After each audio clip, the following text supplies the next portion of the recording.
Sri Lanka sedang mengalami krisis ekonomi terburuk pada tahun 2022 ini, setelah mengumumkan default atau gagal membayar utang luar negeri senilai 51 miliar dolar Amerika.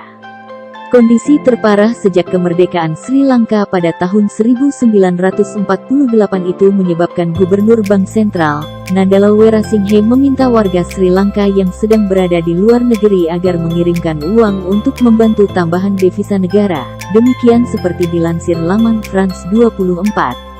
Selain itu, uang yang sedianya digunakan membayar utang negara akan dialihkan untuk mengisi ketersediaan bahan bakar, obat-obatan, makanan dan kebutuhan masyarakat lainnya. Berbagai bahan pokok tersebut langka di Sri Lanka, sementara pemadaman listrik telah diberlakukan secara teratur dan memicu kesulitan meluas.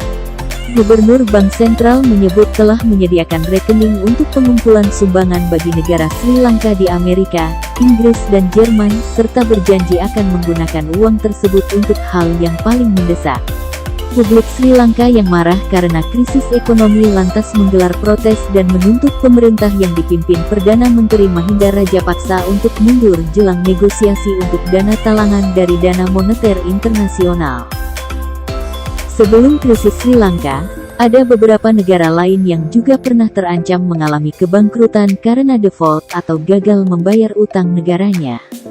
Berdasarkan penilaian dari Moody Investor Service yang dilansir USA Today tahun 2015, berikut negara-negara yang tercatat pernah hampir mengalami bangkrut tersebut. Jangan lupa subscribe ya cuk. Yunani. Mengutip dari berbagai sumber, Yunani tak bisa membayar utang senilai 138 miliar dolar atau 1.987 triliun rupiah kurs 14.400 rupiah per dolar AS pada 2012 lalu. Kemudian, Yunani disebut-sebut menyandang status bangkrut pada 2015 karena utang terus meningkat hingga 360 miliar dolar atau 5.184 triliun rupiah. Kenaikan utang membuat jumlah orang miskin di Yunani melonjak. Jumlah tunawisma naik hingga 40% pada 2015. Sementara, pengangguran naik dari 10,6% pada 2004 menjadi 26,5% pada 2014. Yunani kini mulai kembali ke pasar obligasi internasional sejak 2017.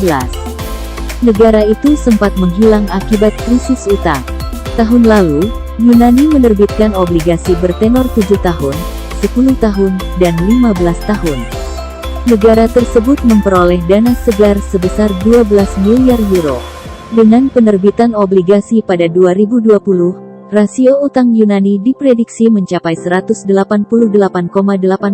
dengan nilai utang 337 miliar euro, naik dari posisi 2019 yang sebesar 331 miliar euro.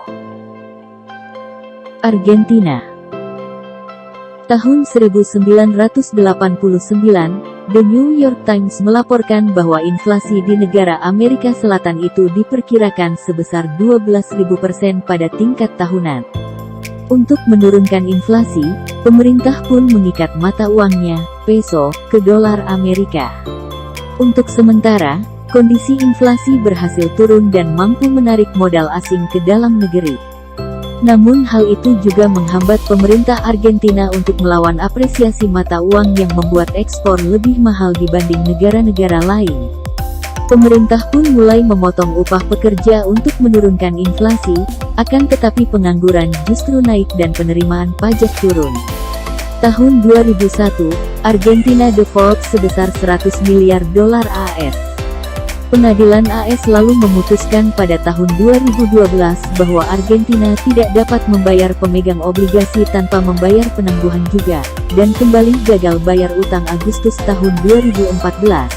Jamaika.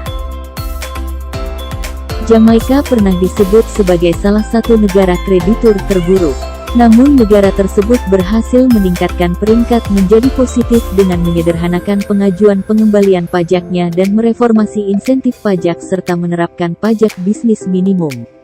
Dengan kebijakan tersebut, iklim bisnis di Jamaika membaik.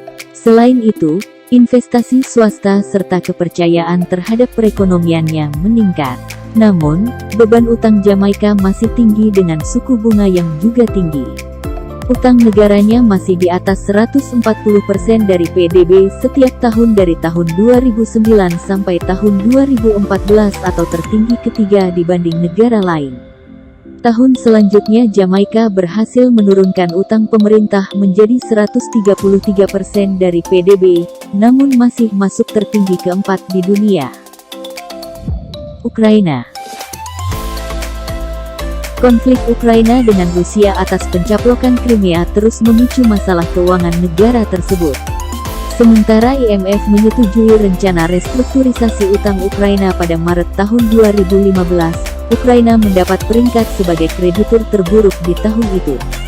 Bank Nasional Ukraina mengumumkan pembentukan Dewan Stabilitas Keuangan yang berfungsi mengambil pendekatan yang komprehensif dan sistemik untuk mengidentifikasi dan mengurangi risiko yang mengancam stabilitas perbankan dan sistem keuangan negara.